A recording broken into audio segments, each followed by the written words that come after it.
Greetings, and hopefully this is my last update for July 30th, 2017. We're actually looking at one of the meadows on the Fraser Plateau, north of Chasm. And that was a sunset on July 29th. And just before the sun went down tonight, I caught this picture on the Drive BC webcam at Big Bar. There was a lot of smoke and haze in the air, and then the wind shift occurred, and it's created an ideal situation for the northwest flank.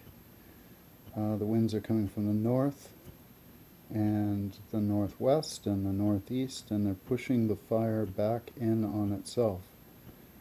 And looking at another forecast model on windy, we can see it concurs and the winds are concentrating the fire back on itself. This is hopefully going to hold all the way until Friday. There's no precipitation in the forecast and lots of heat coming, but the winds should cooperate.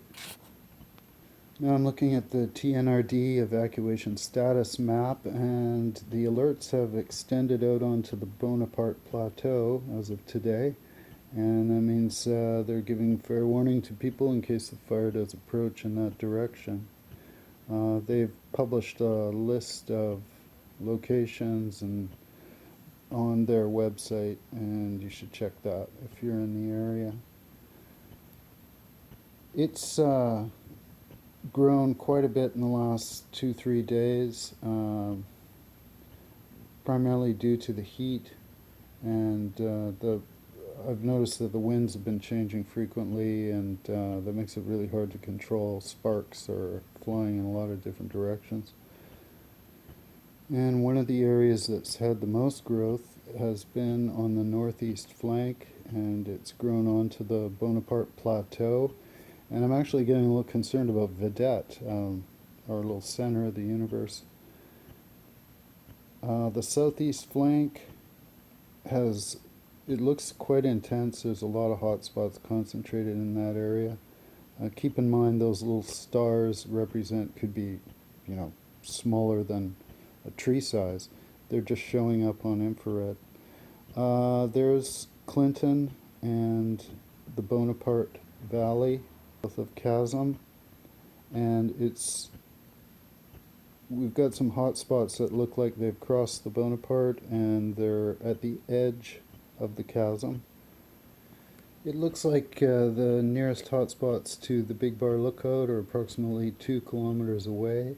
And the hotspots nearest the chasm look like they're at the same elevation as the ridge south of the eastern wall. I'm looking at a close-up of the hotspots near Clinton. They've come over the top of the hill, and they're approximately 3 kilometers from the village, and they look like they're in some of the bare areas just south of the highway, approximately 1 kilometer and 2 kilometers from the highway. I've attempted another overlay. This is not accurate. It's just to show a rough approximate view of where those hotspots might be in relation to forested areas and the cleared areas south of the highway east of Clinton. Looking again at the chasm and some of the concentrated hotspots, and an overlay of the same area showing most of the heat on the south side of the Bonaparte, with maybe a dozen hotspots on the other side. Again, this is a shot from windy, and it's showing the flow of wind from the north, the northwest, the northeast, all working to the benefit of the Chasm-Clinton area. So the wind is cooperating. And here's a last shot of the Big Bar cam. It's nightfall. There's some haze in the air.